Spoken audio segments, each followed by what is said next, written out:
اعوذ باللہ من الشیطان الرجیم بسم اللہ الرحمن الرحیم۔ تمام تعریفیں اس پروردگار عالم کے لیے ہیں جو عالمین کا پالنے والا ہے۔ درود و سلام ہو محمد وآل محمد علیہم الصلاۃ والسلام پر۔ عزیز ناظرین السلام علیکم ورحمۃ اللہ، آپ سبھی کا استقبال کرتے ہیں اس خاص پروگرام میں، جس میں ہم گفتگو کریں گے کہ ہم چونکہ انسان ہیں اور ہم سے بہت سے گناہ ہو جاتے ہیں، تو بہت سی جو حدیثیں ہیں کہ اس گناہ کا یہ آخرت میں اثر ہوگا اور یہ ہوگا اور یہ ہوگا اور جہنم کے اس طبقے میں اور پل صراط پہ اس طرح سے قدم لڑکھڑائے گا۔ تو آج کی جو ہماری گفتگو ہوگی وہ اس موضوع پر نہیں ہوگی کہ گناہوں کے اثرات آخرت میں کیا ہے۔ ہم چونکہ فی الحال ابھی دنیا میں اپنی زندگی کو گزار رہے ہیں، کیونکہ ہم کبھی کبھی جب الجھنوں میں اور مصیبتوں میں گرفتار ہو جاتے ہیں تو ہم سمجھتے ہیں کہ شاید کسی نے کچھ کر دیا یا کچھ ہو گیا، جبکہ ہم خود اس کے ذمہ دار ہوتے ہیں۔ کچھ ایسے ہم گناہ کر بیٹھتے ہیں کہ جسے ہم بھوگتے رہتے ہیں مگر ہمیں پتہ نہیں چلتا۔ تو یہ ایک ٹیسٹ ہوگا، یعنی آج کا یہ جو موضوع ہے کہ گناہوں کے اثرات دنیا میں کیا ہوتے ہیں۔ آئیے اس موضوع پہ گفتگو کرتے ہیں، سوالوں کے جوابات آپ تک پہنچائیں گے حجت الاسلام والمسلمین علی جناب مولانا سید عبداللہ عابدی صاحب۔ ملاقات کرواتے ہیں۔ السلام علیکم ورحمۃ اللہ۔ علیکم السلام ورحمۃ اللہ وبرکاتہ۔ سب سے پہلا سوال تو یہی ہے جو ہم نے اپنے ناظرین سے بھی گفتگو کی کہ ہم اخروی جو وعدے ہیں گناہوں کے عذاب کے سلسلے سے اس پہ گفتگو نہ کر کے دنیا میں جو اس کے اثرات ہیں اس کی طرف کیا اشارہ ہے؟ اعوذ باللہ من الشیطان الرجیم، بسم اللہ الرحمن الرحیم، صلی اللہ علی سیدنا محمد وعلی بیتہ الطیبین الطاہرین۔ سب سے پہلے تو آپ کی خدمت میں یہ بیان کر دے کہ عام طور پر ہمارے یہاں یہ جو خیال کیا جاتا ہے، یہ سوچا جاتا ہے کہ جو بھی ہم کر رہے ہیں تو کس نے دیکھا ہے کہ قبروں میں کیا ہوگا، کس نے دیکھا ہے کہ محشر میں کیا ہوگا۔ اسی لیے انسان میں جو گناہ کے سلسلے میں جرأت پائی جاتی ہے دراصل اسی بنا پر ہے کہ وہ یہ سمجھتا ہے کہ قبر میں ہوگا دیکھ لیا جائے گا، محشر میں ہوگا دیکھ لیا جائے گا، یا کس نے دیکھا ہے۔ لیکن اگر انسان اس بات کی طرف غور کرے کہ یہ جو ہم اعمال، گناہ، بدکاریاں اور معصیتیں انجام دیتے ہیں، دراصل جو آخرت میں سزا ہے وہ تو ہے، جو قبر میں ملنا ہے وہ تو ہے ہی جی، جس سے علماء اکرام اور فقہاء اور خطبہ جو ہیں اپنی اپنی مجالس میں مومنین کی خدمت میں بیان کرتے ہیں۔ لیکن آج ہم اپنے ناظرین کو یہ بتانا چاہیں گے کہ ہمارے اپنے گناہ کہ جن کا اثر جو ہے خود اس دنیا میں مختلف شکلوں میں نمودار ہوتا ہے، کہ جس کو روایات میں آثار گناہ کہا جاتا ہے۔ اچھا، اور نہ صرف یہ کہ روایات میں بلکہ حتیٰ کہ دعاؤں میں بھی قبلہ ہم اس بات کو پڑھتے ہیں لیکن اس کی طرف متوجہ نہیں ہوتے۔ جیسے کہ دعائے کمیل جو بہت ہی عزیز اور قیمتی دعا ہے کہ جس میں مولا امیر المؤمنین علیہ الصلاۃ والسلام نے اس کی جانب اشارہ کیا ہے، اور شاید ہم پڑھنے والے جو ہے اس کی طرف متوجہ نہیں ہوتے کہ مولا امیر المؤمنین علیہ الصلاۃ والسلام نے کتنے حسین انداز میں فرمایا، اللہم اغفر لی الذنوب التی تحبس الدعاء، اللہم اغفر لی الذنوب التی تنزل البلاء، اللہم اغفر لی الذنوب التی تنزل النقم۔ چونکہ اس طرح کے جو جملے ہیں یہ بتا رہے ہیں کہ ہمارے اپنے گناہ ایسے ہیں کہ جن سے مصیبتیں نازل ہوتی ہیں، پریشانیاں آتی ہیں، تکلیفیں آتی ہیں، سختیاں آتی ہیں، حتیٰ کہ یہاں تک کہ انسان کی موت تک آ جاتی ہے اور دعائیں قبول نہیں ہوتی، اور دعائیں قبول نہیں ہوتی۔ یہ تمام کے تمام جو ہیں ہمارے اپنے گناہوں کے اثرات ہیں، یہ ہمارا کیا ہوا ہے سب یقیناً، کہ جس کو ہم مکافات عمل کہتے ہیں۔ اچھا، اور جیسا کہ فارسی میں ایک حسین شعر ہے کہ از مکافات عمل غافل مشو، گندم از گندم برویت جو سے جو، کہ انسان کو کبھی بھی یہ نہیں سوچنا چاہیے کہ اگر کوئی کرتا ہے کچھ تو اس کو نہیں ملتا، بلکہ جو انسان نے بویا ہے اس دنیا میں بھی کاٹتا ہے۔ اگر گیہوں بویا ہے تو گیہوں ملے گا، اور اگر اس نے جو بویا ہے تو جو کی صورت میں ملے گا۔ لیکن ہوتا یہ ہے کہ ہم سوچتے ہیں کہ ہم کانٹے بوئیں اور پھول ہم چاہتے ہیں، ہم سوچتے ہیں کہ نیم کا پیڑ بوئیں اور ہم آم اور خوش مزہ جو ہے پھل چاہتے ہیں، جبکہ ایسا نہیں ہوتا۔ یہ قانون فطرت بھی ہے اور قانون شریعت بھی ہے کہ انسان جو کرے گا اسی دنیا میں بھی اور آخرت میں جو ملنا یقیناً وہ ملے گا، عذاب سزا ملے گی، قبر میں جو ملنا ہے وہ عذاب ملے گا۔ لیکن اس دنیا میں بھی گناہوں کے باقاعدہ آثار ہیں، اسی لیے ہمارے اور آپ کے مولا حضرت امیر المؤمنین علیہ الصلاۃ والسلام ایک مقام پر ارشاد فرماتے کہ جو بھی بلا نازل ہوتی ہے یہ آپ کے الا بذنوبکم، یہ تمہارے گناہوں کی بنا پر، اور یہ رفع بھی ہو سکتی ہے لیکن توبہ کے ذریعے سے، یعنی اس کے ذریعے سے مولا امیر المؤمنین علیہ الصلوۃ والسلام بتانا چاہتے ہیں کہ یہ جو مصیبتیں آ رہی ہیں، جبکہ انسان ہم دیکھتے ہیں کہ جیسا کہ آپ نے اس کی طرف اشارہ بھی کیا کہ لوگ سمجھتے ہیں کہ شاید کسی نے جادو کر دیا ہے، کسی نے اور متوجہ ہوتے ہیں. جیسے کہ عام طور پر ہمارے سماج اور سوسائٹی میں ہم دیکھتے ہیں کہ لوگ طرح طرح کے جو ہے خیالات لیتے ہیں جب مصیبتوں میں مبتلا ہو جاتے ہیں. اگر خدا نخواستہ کسی کا بزنس اچھا خاصا چل رہا ہو رک جائے تو یہ سمجھتا ہے کہ شاید کسی نے جادو کر دیا ہے یا کچھ کر دیا ہے، جسے کہا جاتا ہے تعویذ کر دیا ہے، گنڈا کر دیا ہے، جبکہ وہ اپنے گناہوں کی طرف متوجہ نہیں ہوتا. جبکہ روایات یہ کہتی ہیں کہ سب سے پہلے اگر مومن بلا میں مبتلا ہو جائے تو اسے اپنے گناہ کی طرف دیکھنا چاہیے. اور گناہ کا اثر آگا اتنا تیز ہے کہ امام صادق علیہ السلام ایک روایت میں فرماتے ہیں کہ جتنی تیزی کے ساتھ ایک چاقو گوشت میں پیوست ہوتا ہے اتنی تیزی کے ساتھ انسان کے گناہ کا اثر ہوتا ہے. اتنی تیزی کے ساتھ انسان کے، اور بعض ایسے بڑے بڑے گناہ ہیں کہ جو انسان کو مختلف سختیوں میں، پریشانیوں میں، مصیبتوں میں مبتلا ہوتے ہیں کہ انسان اپنے گناہوں سے غافل ہو کر اپنے آپ کو دھوکہ دیتا ہے. وہ یہ سمجھتا ہے کہ کسی نے جادو کر دیا ہے، کرنی کر دیا ہے. یہ کہ ایک خیال جو ہے جس کو ہم کہا جائے کہ حسن ظن انسان، یا یوں کہا جائے کہ حسن خیال، حسن ظن تو نہیں کہیں گے لیکن حسن خیال جو انسان کرتا ہے کہ وہ یہ سمجھتا ہے کہ میں بہت بڑا مومن ہوں کہ خدا نے مجھے ہی مصیبت میں مبتلا کیا ہے. جبکہ قرآن مجید میں آگاہ کئی آیتیں ہیں جو اس بات کی طرف اشارہ کرتی ہے کہ اکثر جو بلا، مصیبتیں، امراض اور یہ جو فساد فی البر والبحر ہے، یعنی زمین پر خشکی میں، تری میں، یہ سب یا تو ہمارے انفرادی گناہوں کا نتیجہ ہے یا ہمارے اجتماعی گناہوں کا نتیجہ ہے. جیسے کہ قرآن کی آیت خود کہتی ہے کہ ظاہر الفساد فی البر والبحر بما کسبت ایدی الناس. یہ سورہ روم کی آیت کہ آج دیکھ رہے ہیں کہ مختلف بیماریاں ہیں. ابھی حال ہی میں کرونا گزرا ہے، ساری دنیا کو پتہ ہے کہ ہمارے اپنے اعمال کا نتیجہ ہے. اور بھی بہت ساری بیماریاں، امراض ہیں، مصیبتیں ہیں. یہ قرآن خود کہہ رہا ہے کہ جو کچھ بھی زلزلے، آندھیاں، یہ تمام کے تمام جو ہیں، جو ہم دیکھتے ہیں مصیبتیں خود ہمارے اپنے اعمال کا نتیجہ ہے. اور جیسا کہ ایک جگہ اور فرمایا کہ وما اصابکم من مصیبہ، کہ جو بھی مصیبت تم سے پہنچتی ہے یہ کیا ہے؟ یہ تمہارے خود اپنے اعمال کا نتیجہ ہے، خود تمہارے افعال کا نتیجہ ہے، تمہارے ہاتھوں کا کیا ہوا ہے. اور اس کو ہم دوش کس میں دیتے کہ خدا نے میرے ساتھ یہ کیا، یعنی کرتا بندہ گناہ ہے اور جب وہ اس کی سزا پاتا ہے اس دنیا میں، یا اس کے یوں کہے کہ آثار کو جب دیکھتا ہے تو یہ سمجھتا ہے کہ خدا نے کیا. حتیٰ کہ اگر بیماری، یقیناً امتحان ہوتے ہیں لیکن امتحان سب کے نہیں ہوتے، بلکہ ہماری بلا اور مصیبتیں جو آتی ہیں اکثر و بیشتر ہمارے اپنے اعمال کا نتیجہ ہوتی ہے. امتحان کن کا ہوتا ہے انشاءاللہ ہم بیان کریں کہ روایات میں باقاعدہ اس کی طرف اشارہ بھی ہے، لیکن ہر جو ہے مصیبت انسان کے لیے امتحان نہیں ہے، بلکہ یہ غور کرنا چاہیے کہ ہم نے کون سا ایسا گناہ کیا ہے کہ جس کی بنا پر یہ مصیبت نازل ہوئی ہے، یہ پریشانی نازل ہوئی، یہ تکلیف نازل ہوئی. تو اگر پھر یہیں پر مثال سے اس سوال کا جواب ہو جائے گا. پھر کبھی کبھی ایسا ہوتا ہے کہ وہ اتنا پیسہ چوری ہو گیا یا گر گیا پیسہ، یا کچھ نقصان ہو گیا، یا کچھ ایسی بیماری میں مبتلا ہو گئے، یا کچھ ایسی پریشانی میں انسان گرفتار ہو گیا کہ خود ہی سے کہہ بیٹھتا ہے لگ رہا ہے امتحان کی منزل ہے یہ. تو ہم کیسے سمجھیں کہ یہ ہماری گناہوں کا نتیجہ ہے یا ہم امتحان کی منزل میں ہیں؟ یقیناً اگر ہم روایات کے مجموعے کو دیکھیں تو بہت ساری باتیں ہمیں خود نظر آتی ہیں. تو سب سے پہلی چیز کہ آیا یہ ہمارا امتحان ہے، یہ ہمارے گناہوں کے اثرات ہیں. جی. تو اس کے لیے سب سے پہلی چیز کہ جس مصیبت پر آپ صبر کریں اور شکر کریں، سمجھ لیجیے کہ وہ امتحان ہے. اچھا. لیکن جس مصیبت پر آپ صبر نہ کر پائیں اور انسان بے چین ہو جائے اور شکوہ شکایت کرنے لگے، تڑپنے لگے، ادھر ادھر بھاگنے لگے، سمجھیے کہ ہمارے خود اپنے اعمال کا نتیجہ ہے. دوسری بات آگا کہ جو روایات میں بیان کی گئی ہے اسی طرف اشارہ کیا ہے. ہمارے اور آپ کے مولا حضرت امیر المؤمنین علی بن ابی طالب علیہ السلام آپ فرماتے ہیں ان البلا للظالم ادب، کہ ظالمین کے لیے جب مصیبت ظالم پر آتی ہے تو اس کے لیے تعدیب ہے، ایک طرح سے اس کو ادب سکھانا ہے، اس کو متوجہ کرنا ہے، اس کو سزا دینا ہے، جو بھی آپ کہہ لیں کہ سزا ہے. لیکن وللمؤمن امتحان، مومن کے لیے بلا امتحان ہے.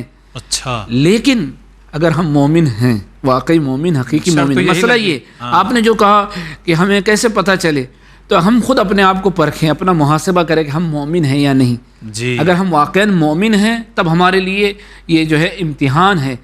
اس لیے کہ ہم دیکھتے ہیں کہ ہم یہ سمجھتے ہیں کہ ہمارے لیے امتحان ہے. ہم دنیا میں وہ بچے کہ جو کبھی اسکول میں نہیں گئے، کبھی کتابیں نہیں پڑھی، تو وہ امتحان کیسے دے سکتے؟ صحیح بات ہے. امتحان تو وہ دیتے ہیں جنہوں نے زحمتیں کی ہیں، مشقتیں کی ہیں. اور یقیناً جب ہم ایمان کی منزلوں سے گزرے ہی نہیں ہیں تو ہم مومن کیسے، اور جب ہم مومن ہی تو ہمارا امتحان کیسے ہو؟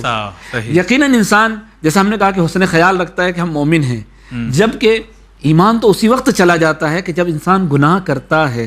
جیسا کہ ایک روایت بہت مشہور ہے، علماء بھی اس بات کو ذکر کرتے ہیں کہ جو اس کے معنوی آثار میں کہ ایک انسان کے جو ایک نور ایمان ہے، جو اس کے قلب میں ایک نقطہ ہے، جیسے جیسے انسان گناہ کرتا جاتا ہے یہ سیاہ ہوتا جاتا ہے، اور ایک وقت ایسا آتا ہے کہ یہ بالکل سیاہ ہو جاتا ہے۔ تو ظاہر سی بات ہے کہ گناہ انسان کے ایمان کو ختم کر دیتا ہے، صحیح۔ تو لہذا جب وہ ختم کر دیتا ہے تو پھر ہم مومن نہیں رہتے، پھر یہ جو ہے ہمارے پر جو بلائیں جو مصیبتیں نازل ہوتی ہے، دراصل یہ ہمارا امتحان نہیں ہوتا بلکہ یہ سزا ہوتی ہے کہ جس کو ہم یوں کہا جائے کہ امتحان سمجھتے ہیں، اور شاید یہ سمجھتے ہیں کہ ہم مومن ہیں، لیکن انسان کو یقیناً مومن جو ہے انسان اپنے آپ کو سمجھ سکتا ہے، لیکن کب؟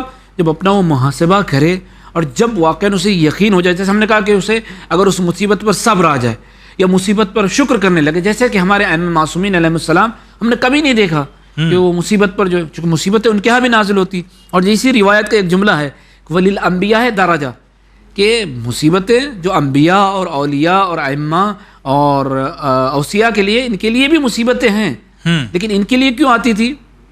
ان کے لیے آتی تھی تو جیسے کہ روایت کہتی ہے کہ وَلِلْأَنْبِيَاءِ دَرَجَةٌ، ان کے درجات میں اضافہ کرنے کے لیے، وَلِلْأَوْلِيَاءِ کرامہ، اور اولیاء کرام پر جو مصیبت آتی تھی ان کے کرامت اور ان کی بزرگی میں اور اضافے کے لیے آتی تھی۔ اچھا، یعنی گویا یہ ہم اپنے آپ کو اس درجے میں لے جا کر جو ہے رکھتے ہیں، جبکہ ہم اپنے اعمال کی طرف اور ہم اپنے گناہوں کی طرف نگاہ نہیں کرتے، جبکہ ہمارے لیے ضروری ہے، پہلا مرحلہ ضروری ہے کہ جب بھی کوئی مصیبت آئے، جیسا آپ نے کہا مشکل آئے، تو بجائے یہ کہ ہم ادھر ادھر بھاگیں یا یہ کہ سوء ظن کرے کہ کسی نے کچھ جادو کر دیا ہے، کسی نے کچھ تعویذ کر دیا ہے، تو سب سے پہلے یہ دیکھیں کہ ہم سے کون سا ایسا گناہ صادر ہوا ہے کہ جس کی بنا پر ہمیں یہ مصیبت، یہ تکلیف، یہ پرابلم، بہت ساری پرابلم جو ہوتی ہیں پہنچی ہیں۔ اچھا، اگر یہیں پر چونکہ جب آپ نے یہ جواب دیا تو ایک کڑی سے کڑی مل جائے گی، کچھ ایسے گناہ ہیں کہ جن کے اثرات بتائے گئے ہیں، مثلا یہ مال و دولت میں کمی آ جائے گی، رزق روزی میں کمی آئے گی، یہ بیماری آ جائے گی، یا موت بھی آ سکتی ہے، تو کچھ ایسے بھی اشارے ہیں؟ یقیناً بہت سارے ایسے گناہ ہیں، بہت سارے، اور قبلہ میں بتاؤں کہ ہمارے ہاں واقعاً مومنین اس کی طرف متوجہ نہیں کہ ہم بعض گناہ ایسے انجام دیتے ہیں کہ جس کی بنا پر ہم اپنی عمر جو ہے ہماری لکھی گئی ہے اس سے پہلے ہی مر جاتے ہیں۔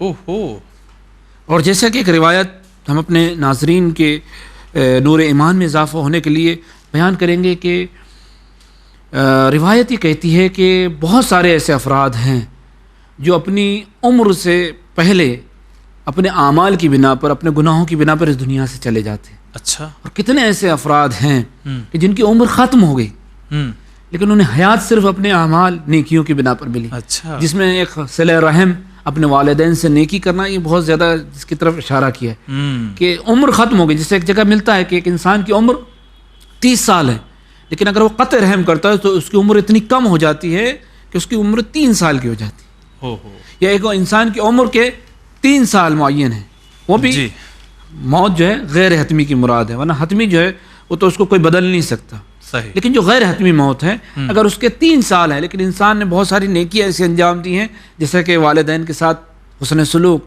اپنے رشتہ داروں کے ساتھ اچھا سلوک، تو اس کی عمر 3 سال سے 30 سال ہو جاتی ہے، بڑھا دیا، یعنی بالکل جس طرح سے گھٹ جاتی ہے اسی طرح سے بڑھ جاتی ہے، جس طرح سے نیکیوں سے بڑھ جاتی ہے اسی طرح سے ہمارے گناہ سے ہماری عمر گھٹ جاتی ہے۔ یہی نہیں بلکہ بعض اوقات ایسا ہوتا ہے کہ ہم ان گناہوں کی طرف متوجہ نہیں ہیں، یہ چھوٹے چھوٹے گناہ ہم سمجھتے ہیں، غیبت، جھوٹ بولنا، ایک دوسرے کی برائی کرنا، ایک دوسرے کی عیبوں کو اور ایک دوسرے کے رازوں کو، جیسے ہمارے یہاں قرآن نے تجسس کہا ہے اور منع کیا ہے، سورہ حجرات میں کہ ولا تجسسوا، یہ ہمارے یہاں بہت پایا جاتا ہے، یا یہ کہ ایک دوسرے کے گھروں میں جھانکنا، عام طور پہ یہ مرد یوں تو خواتین میں پایا جاتا ہے، لیکن کچھ مرد حضرات بھی ہوتے ہیں کہ جو دوسروں کے گھروں میں زیادہ جھانکتے ہیں، جسے کہا جاتا ہے کہ آپ پرائیویسی میں کسی کے جو ہے جھانکتے ہیں، کسی کے جو ہے نجی زندگی میں جھانکتے ہیں، اور نہ صرف یہ جھانکتے ہیں بلکہ جب آپ کو معلوم ہو جاتے ہیں ان کی، تو آپ لوگوں کے درمیان میں بیان کرتے ہیں، جسے غیبت اور چغل خوری کا نام دیا گیا، اگر وہ جو عام طور پہ ہمارے معاشرے میں یہ بیماری بہت زیادہ پائی جاتی ہے، لیکن ہم یہ تو عام طور پر کرتے ہیں اور اسے بہت اچھا سمجھ کے کرتے ہیں، لیکن یہ نہیں جانتے کہ جب یہ پلٹ کر آتے ہیں تو خود ہماری اپنی زندگی جو ہے جہنم بن جاتی ہے،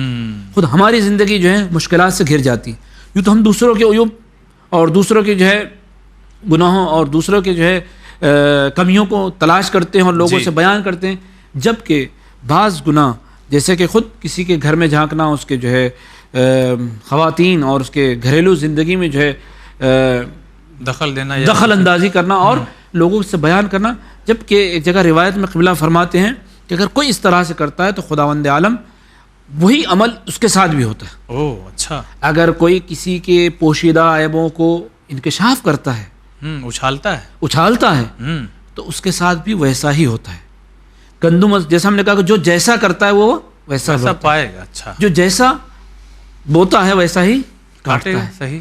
لہذا مولا امیر المومنین علیہ الصلوۃ والسلام فرماتے ہیں کہ لوگوں کے عیوب کو کشف نہ کرو، اس لیے کہ وہ ستار العیوب ہے، انکشاف نہ کرو، ظاہر نہ کرو، جب وہ چھپا رہا ہے، اور جب ہم لوگوں کے عیوب کو اچھالتے ہیں تو پھر خود ہمارے گھر کے عیوب، خود ہمارے گھر کی جو ہے چھپی ہوئی باتیں لوگوں کے سامنے آتی ہیں۔ اور قبلہ یہی نہیں، آپ دیکھیے کہ ایک روایت میں ہے کہ عام طور پر یہ جو ہم تاک جھانک کرتے ہیں دوسروں کے گھروں میں، بالخصوص خواتین کو دیکھتے ہیں، بالخصوص دوسروں کی عورتوں پر نگاہ کرتے ہیں، تو کتنا حسین جملہ ہے پیغمبر اکرم صلی اللہ علیہ وآلہ وسلم کا، حتیٰ کہ برادران اہل سنت نے بھی اس روایت کو نقل کیا ہے کہ اپنی نگاہوں پر کنٹرول رکھو، دوسرے کی یعنی لوگوں کی خواتین کو نہ دیکھو، اس سے جو ہے اپنے دامن کو بچاؤ، اس لیے کہ اگر تم ایسا نہیں کرو گے تو اس کا اثر یہ ہوگا کہ تمہارے گھر کی خواتین پر بھی لوگ نگاہ کریں گے۔ صحیح۔ یعنی اگر تم دوسروں کے گھروں میں جھانکو گے یا ان کی خواتین کی طرف دیکھو گے، نگاہ کرو گے، تو یہی تمہارے گھروں کی اور تمہاری خواتین کے ساتھ یہی عمل دہرایا جائے گا۔ یعنی گویا ہم یہ دیکھ رہے ہیں کہ یہ گناہ ایسے ہیں کہ جن کے اثرات ہمیں خود نظر آتے ہیں، اور جیسے آپ نے کہا کہ یہ بہت معمولی ہمارے یہاں سوسائٹی میں، سماج میں سمجھے جاتے ہیں، جبکہ اس کے سخت جو ہے اثرات خود ہمیں نظر آتے ہیں۔ جیسے عام طور پہ ہم دیکھتے ہیں کہ آج کے اس موجودہ دور میں ایک گناہ ایسا ہے کہ جو بہت زیادہ جو ہے لوگوں کے درمیان میں جو ہے پایا جاتا ہے یا پھیل رہا ہے، یا جس کو آپ کہیں کہ بہت زیادہ لوگوں کے درمیان میں نشر ہے۔ کہ وہ گناہ کیا ہے کہ آج ماں باپ کی اہمیت، جہاں جہاں زمانہ ترقی کر رہا ہے تو ماں باپ کی اہمیت سوسائٹی میں، سماج میں، خاندان میں، گھر میں کم ہو گئی، اور ہم دیکھتے ہیں کہ لوگ اپنے ماں باپ کے ساتھ جو نیکی کرنا چاہیے، جو احسان کرنا چاہیے، جس کی قرآن نے تاکید کی، وَبِالْوَالِدَيْنِ احسانا، حتیٰ کہ آخری عمر تک ان کے ساتھ جو نیکی کرنا، ہم دیکھیں کہ آخری عمر میں بالکل والدین کو الگ کر دیا جاتا ہے۔ آج جو ہمارے سماج میں، سوسائٹی میں ایک فکر ہے کہ بالکل گھر الگ کر دو، والدین کو الگ کر دو، یا بعض اوقات ایسا بھی ہوتا ہے کہ بہت زیادہ نالائق اولاد ہے تو بالکل والدین کو اولڈ ایج ہوم میں بھیج دیتی ہیں۔ جی، جبکہ ہم دیکھتے ہیں کہ اسلام نے یہ گناہ ہے کہ جس سے والدین کی تحقیر ہوتی ہے، ان کی اہانت ہوتی ہے، ان کو جب تکلیف پہنچتی ہے، تو خداوند عالم بھی ایسی اولاد کو اس دنیا میں بھی اس کی سزا دیتا ہے۔ اور سزا کیا دیتا ہے کہ جب جیسا آپ کرتے ہیں، جب ہماری گفتگو تھی ویسا ہی آپ کے ساتھ ہوتا ہے، جیسا آپ بوتے ہیں ویسا ہی آپ کاٹتے ہیں۔ روایت کہتی ہے کہ اپنے آبا و اجداد کے ساتھ، اپنے والدین کے ساتھ نیکی کرو تاکہ تمہاری اولاد تمہارے ساتھ نیکی کرے۔ اس لیے کہ اگر تم نے ان کے ساتھ نیک سلوک نہیں کیا، اور اگر تم نے ان کے ساتھ جو ہے برا سلوک کیا، اور اگر خدا نخواستہ ان کو گالی دی، ان کو مارا، جو بہت بڑا گناہ ہے، یقیناً اس کا عذاب آخرت میں تو بہت زیادہ ہے کہ انسان جنت میں جانے کی بات تو دور، جنت کی خوشبو بھی نہیں محسوس نہیں کر سکتا۔ تو اس دنیا میں بھی اس کا اثر یہ ہوتا ہے کہ انسان بہت ساری مصیبتوں میں مبتلا ہوتا ہے، خود اس کی اولاد بھی اس سے رشتہ توڑ لیتی ہیں۔ یہ اسی بنا پر ہوتا ہے کہ جب انسان اس طرح کا گناہ انجام دیتا ہے۔ اور جیسا آپ نے کہا کہ بہت سارے گناہ، خود مولا امیر المومنین علیہ الصلوۃ والسلام نے جو دعائے کمال میں کہا، اللہم اغفر لی الذنوب التی تنزل النقم، یہ کون سا گناہ ہے؟ امام سجاد علیہ الصلوۃ والسلام اس دعا کی تشریح کرتے ہوئے فرماتے ہیں کہ وہ گناہ کہ جو انسان پر سختیوں کو لے آتے ہیں، مصیبتوں کو لے آتے ہیں، اس میں سب سے پہلا گناہ کیا ہے کہ قطیع رحم، نقم جب آتے قطیع رحم ہے۔ پھر دوسرا کہ دوسروں کے ساتھ ناروا سلوک کرنا، جس نے آپ کے ساتھ نیکی کی ہے اس سے بغاوت کرنا۔ آج ہم دیکھتے ہیں کہ ہمارے زمانے میں جو نیکی کرتا ہے اسی کے ساتھ برائی ہوتی ہے۔ صحیح۔ اور اسی لیے مولانا امیر المومنین علیہ الصلوۃ والسلام نے ایک جگہ ارشاد بھی فرمایا ہے کہ آپ کہتے ہیں کہ اتقی شر من احسنت الیہ، کہ جس کے ساتھ تم نے نیکی کی اس کے شر سے بچنے کی کوشش کرو، سب سے پہلے وہی آپ کو ڈسے گا جس کو آپ نے دودھ پلایا ہے۔ جی۔ لیکن اگر کوئی کسی جو آپ کے ساتھ نیکی کرتا ہے، اگر آپ اس کے ساتھ برا سلوک کرتے ہیں تو یہ تنزل النقم جو ہے یہ اسی انسان کے لیے ہے، اسی فرد کے لیے. اس کا ترجمہ بولے دعائے کمیل کے اس جملے کا آپ ترجمہ ہمارے اللہم اغفر لی الذنوب التی، پروردگار میرے ان گناہوں کو بھی معاف فرما کہ جو نقم یعنی سختیوں کو لاتے ہیں، نازل کرتے ہیں. یعنی ہم نے کچھ گناہ ایسے کیے ہیں کہ جو لہذا سختی نازل ہوئی، سختی نازل ہم ہوئی ذمہ دار ہیں. اور اس کے ہم ذمہ دار ہیں. ٹھیک. بلا الگ ہے، نقم الگ ہے. اسی لیے مولا آپ دیکھیے کہ دعا میں چونکہ کلام الامام امام الکلام ہوتا ہے، جی لہذا آپ دیکھیں گے کہ کتنے لطف ہے، کتنا حسن پایا جاتا ہے کہ اللہم اغفر لی الذنوب التی تنزل النقم، اللہم اغفر لی الذنوب التی تنزل البلا. جی یعنی بلا کے لیے الگ گناہ ہے اور اس کے اثرات الگ ہیں جس سے بلائیں نازل ہوتی ہیں. کچھ گناہ ایسے ہیں کہ جن سے بلائیں نازل ہوتی ہیں، اور نقم کے لیے الگ. یعنی سختی، مشقت، یعنی بہت جو بلا سے بھی زیادہ ہے، یعنی جس کو انسان برداشت نہ کر سکتا ہو. تو اس میں پہلا ہے یقیناً سب سے پہلی چیز کہ انسان کا قطعی رحم، بالخصوص والدین کے ساتھ. یقیناً یہ ایک ایسا گناہ ہے قبلہ کہ جس کی بہت سخت جو ہے سزا ہے. دوسرا یہ کہ جیسا کہ فرمایا کہ لوگوں کے ساتھ جو ہے بغاوت کرنا. ٹھیک. یا پھر یہ فرماتے ہیں کہ مظلوم کی مدد نہ کرنا. آج کے زمانے میں یہ بہت زیادہ پایا جاتا ہے کہ ہم مظلوم کی آواز پر لبیک نہیں کہتے. جی نہ جانا دنیا میں کتنے ایسے مظلوم ہیں کہ جن کی آواز خدا تک، کیونکہ بہت سی جو صدائیں ہیں جو خدا تک بہت جلد پہنچتی ہے، جس میں والدین کی ہے، مظلوم کی ہے، استغاثہ جسے ہم کہتے ہیں. صحیح. تو اس میں مظلوم کی آواز خدا تک اور عرش الہی تک بہت تیزی کے ساتھ پہنچتی ہے، جس سے عرش الہی لرز جاتا ہے. لیکن یہاں ہمارے کانوں پر جھوم نہیں رینگتی. صحیح. لیکن اس کا عذاب یہ ہے کہ جب وہ تڑپتا ہے، جب اس پر سختیاں نازل ہوتی ہیں مظلوم پر، اور اگر ہم توجہ نہیں کرتے تو اس کا اثر یہ ہوتا ہے کہ ہم بھی سختیوں میں مبتلا ہوتے ہیں. جو اشارہ دعائے کمیل میں فرمائیں. پھر چوتھے امام فرماتے ہیں کہ مظلوم کی احانت نہ کرنا. ایک گناہ اور ہے آگا جو ہماری سوسائٹی میں بہت ضروری ہے کہ جس کو ہم بیان کریں کہ آج جو نہیں پایا جاتا، جس کی قرآن نے بہت تاکید کی، روایت نے بہت تاکید کی، امر بالمعروف نہی عن المنکر. جبکہ مولا امیر المومنین کیا فرما رہے ہیں؟ اللہم اغفر لی الذنوب التی تنزل النقم. اور یہ چوتھے امام فرماتے ہیں کہ یہ گناہ ایسا ہے کہ جب ہم امر بالمعروف اور نہی عن المنکر کو ترک کر دیں تو ہم پر سختیاں نازل ہوں گی، مصیبتیں نازل ہوں گی. اور مصیبت بھی بہت سخت مصیبت، ایک عام مصیبت تو بلا ہے، لیکن سخت مصیبت جس کو نقم کہا گیا ہے. اور ہم لوگ اس میں نقمہ کی جمع ہے. ارے ہم سے کیا مطلب. جبکہ یہاں تک کہ روایت میں آگا ملتا ہے کہ اگر اکثریت مومن کی ہو اور کم گنہگار ہوں لیکن تب بھی عذاب آ سکتا ہے، سماج معاشرے میں عذاب آ سکتا ہے. کس بنا پر؟ کہ جو مومن ہیں جو اکثریت میں تقریباً 60 یا 70% حدیث قدسی میں بیان کیا کہ 60 یا 70% مومن ہیں لیکن وہ خاموش، وہ امر بالمعروف نہیں کرتے، تو خداوند عالم ان پر بھی عذاب نازل کرتا ہے صرف ان کی خاموشی کی بنا. صحیح. چونکہ وہ کم لوگوں کے اس گناہ پر جو ہے نہ تو امر کرتے ہیں نہ نہیں کرتے. جی جی جی. تو لہذا یہ گناہ ہے.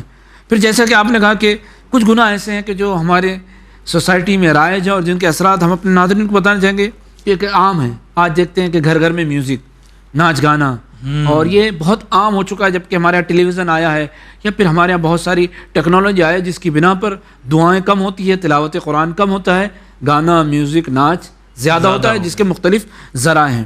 جبکہ اس کے اثرات بھی ہمارے گھروں میں ہوتے ہیں. ایک سب سے پہلی چیز کہ رحمت کے فرشتے ایسے گھروں میں نہیں آتے.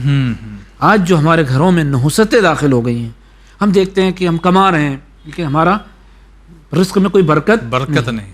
جتنا بھی کماتے کم پڑ جاتا ہے. آج لوگ شکایت کرتے ہیں کہ میں بے پناہ کماتا ہوں، یا پھر یہ کہ کہیں ادھر ادھر چلا جاتا ہے. جی جی.